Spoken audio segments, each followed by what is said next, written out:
जय Hind to all. तो कहना ये है कि जिन लोगों का फेज़ 2 बचा है, ये उन लोगों के लिए ऑडियो बना रहा हूँ, क्योंकि हमें पता है कि जिन लोगों का फेज़ 2 बचा है ना, वो बच्चे बहुत परेशान हैं। उन्हें ये जानना है कि बाकी सेंटर्स पे क्या चल रहा है, क्या हो रहा है और आगे क्या होने वाला है। तो बिल्कुल परेशान मत होइए, सबका अच्छा होगा और बिल्कुल घबराने की कोई ज़रूरत है नहीं, क्योंकि जहाँ तक मुझे पता है जितने भी सेंटर हैं सब पे बिल्कुल नॉर्मल हो रहा है, कोई ज़्यादा घबराने वाली बात है नहीं। और यार अपने आप पे कॉन्फिडेंस रखो, सब अच्छा होगा। तो बिना कोई देरी के मैं आपको अपना एक्सपीरियंस बता रहा हूँ, फिर मैं आपको बताऊँगा क्या करना है क्या नहीं। तो मेरा फेज़ 2 सेंटर था कानपुर 3 ASC कानपुर। तो वहाँ का रिपोर्टिंग टाइम 5 AM था सुबह का, लेकिन मैं 4 बजे वहाँ एंट्री गेट पे पहुँच गया था और वहाँ उन लोगों ने 4 बजे ही एंट्री शुरू कर दी थी। तो वहाँ जब मैं लाइन में लगा तो वहाँ मुझे आधार कार्ड और फेज़ 2 का एडमिट कार्ड निकालने को इंस्ट्रक्शंस मिले और वही चेक हो रहा था वहाँ पे। और हाँ, जिनके पास ओरिजिनल आधार कार्ड नहीं था और फेज़ 1 का एडमिट कार्ड नहीं था, उन लोगों को वहाँ वो बाहर रोक रहे थे। उसके बाद मुझे नहीं पता है जहाँ एंट्री हो रही थी, उसके बाद मैं अंदर गया। पहले मेरा बायोमेट्रिक हुआ, उसके बाद मुझे ले गए सीधे। और भी बच्चे लाइन पहले से ही रिपोर्ट कर चुके थे, तो उन लोगों के साथ मैं लाइन में खड़ा हुआ। वहाँ चेस्ट नंबर मिल रहा था, तुम्हारी ओरिजिनल मार्कशीट्स हैं और वो जमा हो रही थी, और तुम्हारे सर्टिफिकेट वो जमा हो रहे थे, और तुम्हारा जो नो रिस्क सर्टिफिकेट अटैच है एडमिट कार्ड में फेज़ 2 के, तुम्हारा वो जमा हो रहा था। उसमें तुम्हारे पेरेंट्स के साइन होना मस्ट है, और प्लेस और डेट ये भी मस्ट है। और तुम्हारा जिसके भी बॉडी टैटू है तो उनके लिए एक वहाँ मेडिकल स्पेशलिस्ट था, वो बता रहा था अब क्या करना है क्या नहीं। अब वो अपने तरीके से बता रहा था, मेरे तो था नहीं तो मुझे पता नहीं है आगे का प्रोसेस। उसके बाद जैसे ही सब लोगों का ये हो गया, चेस्ट नंबर वगैरह मिल गया, तो वहाँ मुझे बैग पे मेरे चेस्ट नंबर लिख दिया, वहाँ बैग रखवा दिया। उन्होंने बोला कुछ खाना है तो खा लो अभी, और जिस किसी को भी नंगे पैर दौड़ना है तो वो अपने शूज़ यहीं उतार सकता है, क्योंकि आप लोगों की रनिंग ट्रैक पे होगी, मतलब रोड पे होगी। तो उन्होंने ये कमांड दी। उसके बाद मैंने आराम से 2 केले खाए, 3-4 मेरे साथ एक दोस्त भी था, तो हम लोगों ने आराम से खाया पिया। उसके बाद बैग वहाँ रख दिया।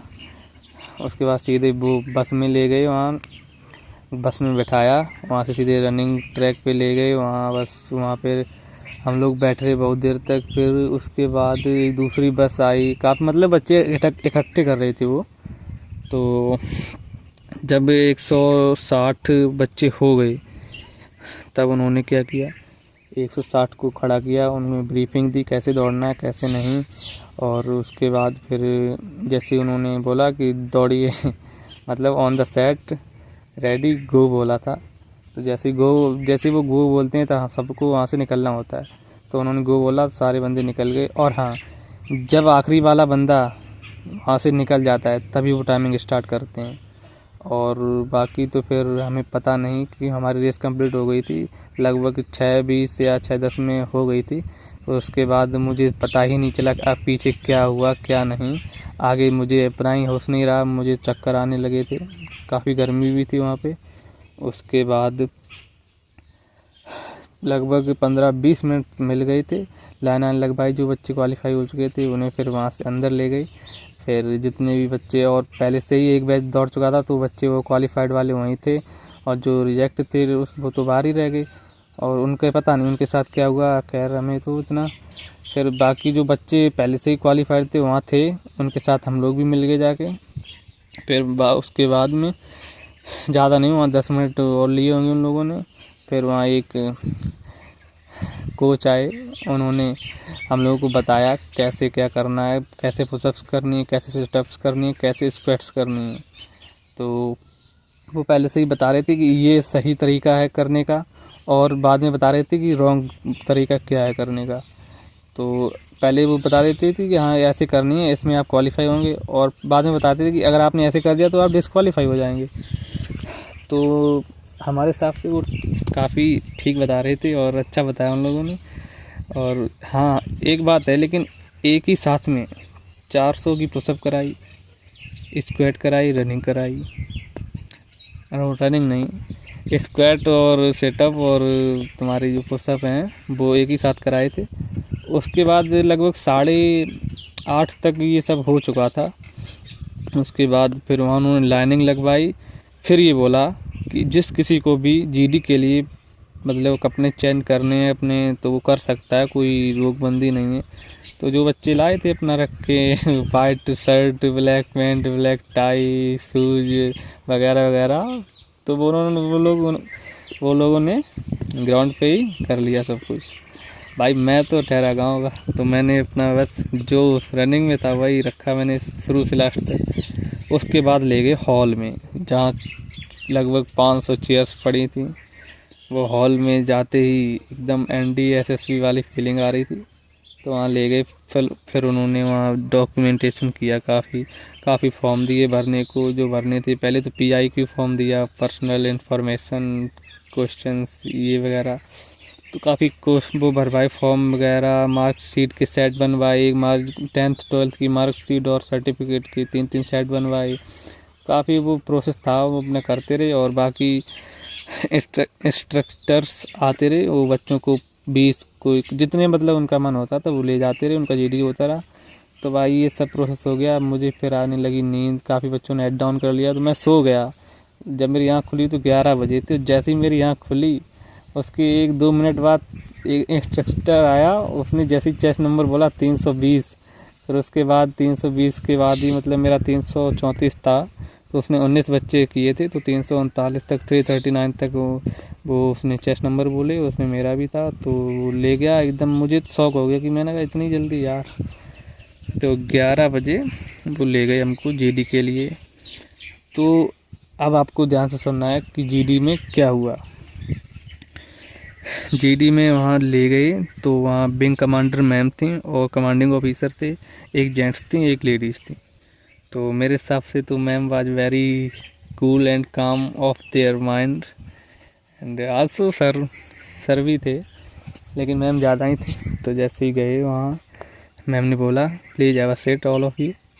फिर हम लोग बैठ गए और चेस्ट नंबर के हिसाब से बिठा रहे थे। उसके बाद मैम ने कहा पहले तो first of all congratulations to all, ma'am ने ये बोला। और फिर बोला क्लैप फॉर योर सेल्फ, कि आप लोग अपने के लिए क्लैप कीजिए कि आप लोग यहाँ हैं, आपको पता है ना आप यहाँ ये क्या है।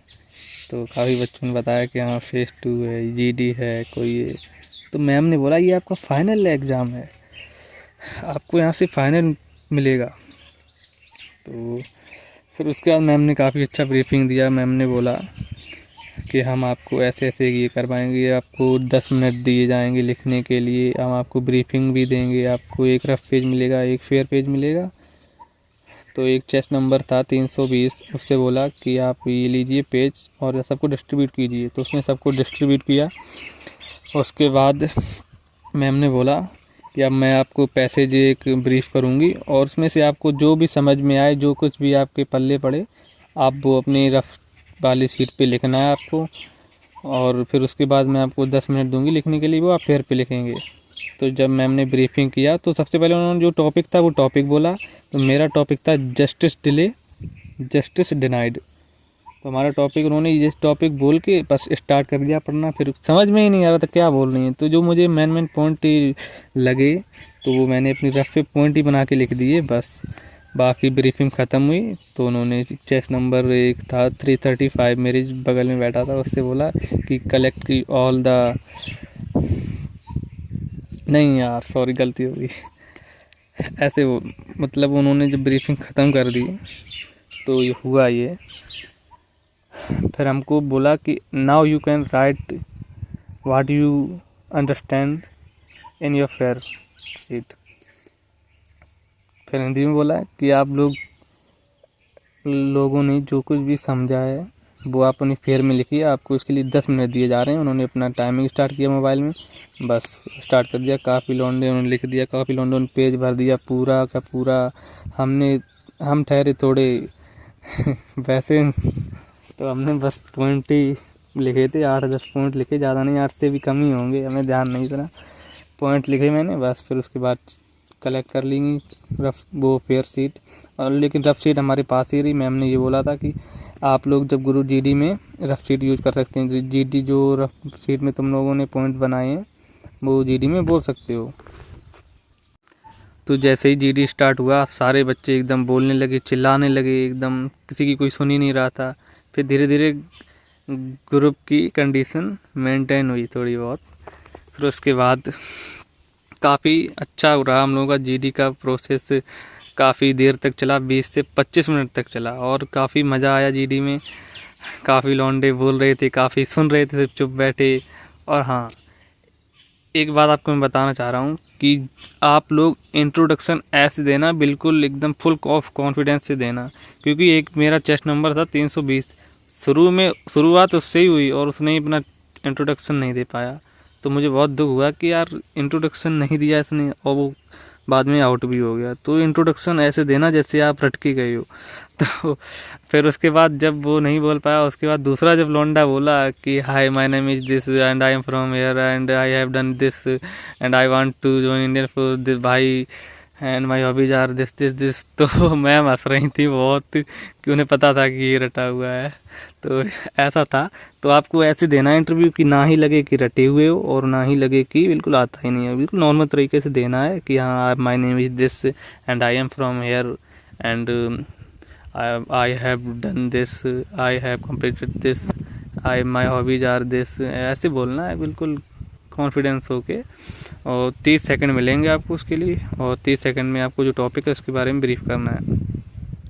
तो मेरे में तो मैंने अपना इंट्रोडक्शन दे दिया था और उसके बाद मैंने ये पॉइंट ऐड किया था, here be all discuss on the no sorry मैंने ये बोला था, here we have to discuss on the topic justice delayed, justice denied. In my opinion, it means whenever the justice delayed and the time is taken more than enough, then the justice is being to be denied.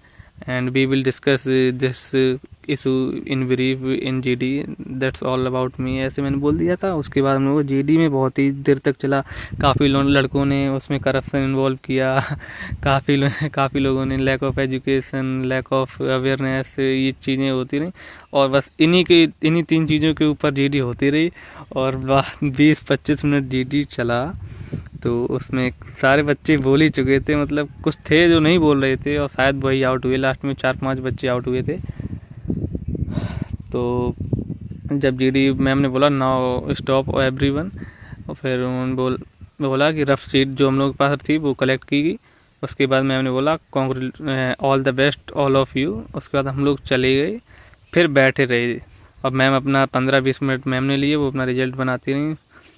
बस उसके बाद हम 11:30 लगभग 11:50 तक हो गया था GD. उसके बाद पूरा दिन बैठे ही रहे, बस इस सोच में कब रिज़ल्ट अनाउंस होगा। तो काफ़ी बच्चों का जीडी बचा था तो उनका भी होना था, तो हम लोग वेट करते रहे कि कब इनका हो, कब रिज़ल्ट अनाउंस।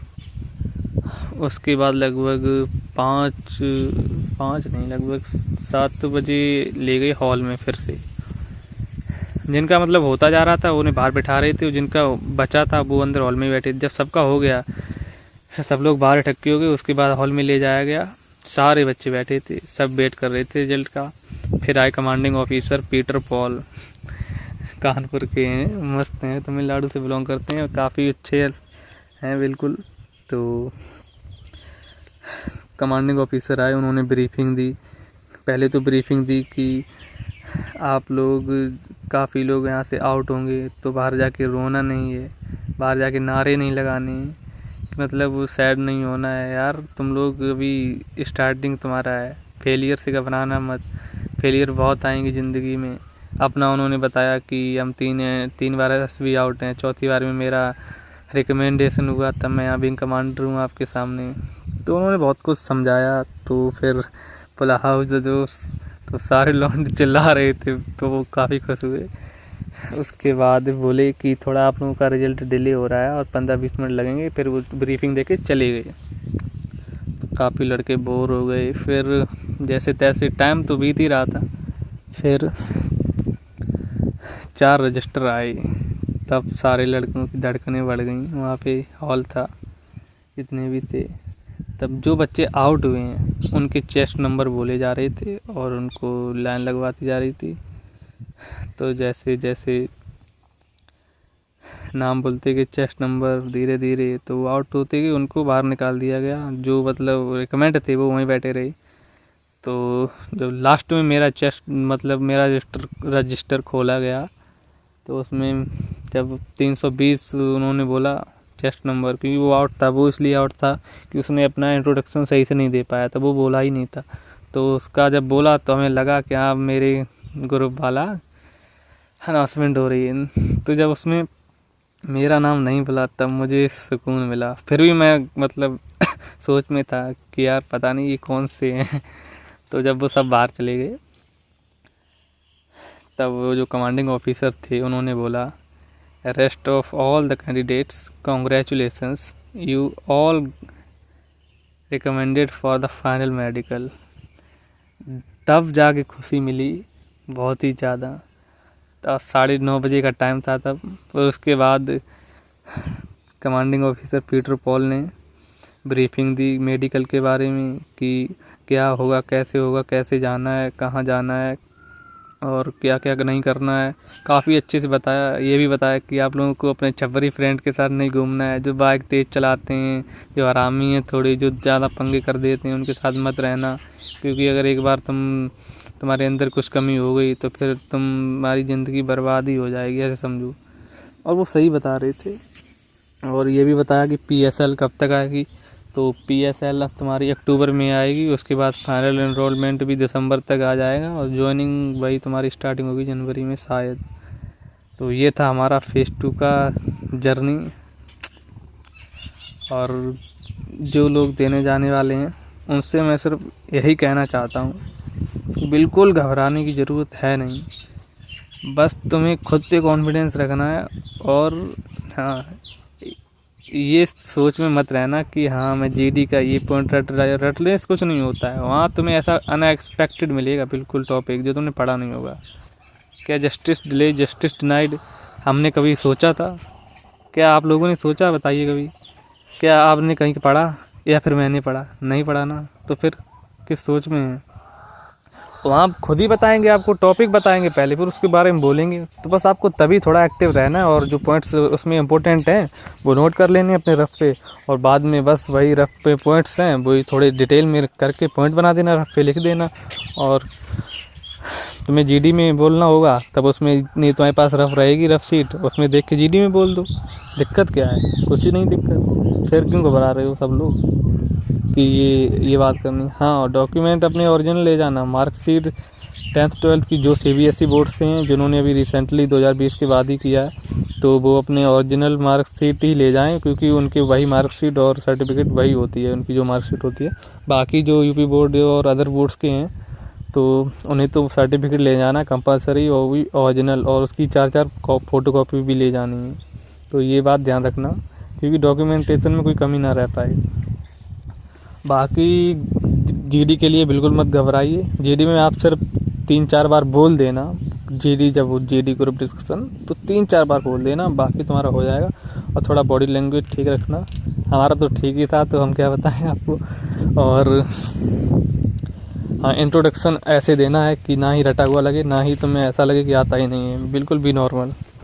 और अच्छे से जाना। सब लोग हो सके तो एक दिन पहले ही वहाँ पहुँच जाएं, क्योंकि वहाँ रुकने के लिए रूम भी मिल जाता है। हमारे यहाँ तो मिल गया था, 150 रुपये लिए उसने। आराम से हम सोए, सुबह 3-3:30 बजे उठ गए थे और 4 बजे रिपोर्टिंग हो गई थी 4:30 तक। तो ये था हमारा। तो बस यही कहना चाहता हूँ कि बिल्कुल घबराने की ज़रूरत है नहीं, जो होगा सो अच्छा होगा यार। और हाँ, जिन लोगों ने फॉर्म नहीं भरा है एयरफोर्स इनटेक 2024 फर्स्ट वाला, वो भर दें, क्योंकि हम लोगों को खुद नहीं पता है कब तक इसका वो होगा फाइनल। तो भरने में क्या जा रहा है यार, भर दो। चलिए फिर इसी के साथ ये ऑडियो यहीं पे समाप्त करते हैं। आई होप थोड़ा बहुत तो आपको समझ आएगा इस ऑडियो के माध्यम से। बाकी मेरा सब लोगों से यही कहना है, be normal, be positive and all the best to all who are remaining for the phase 2. Bye. Jai Hind to all.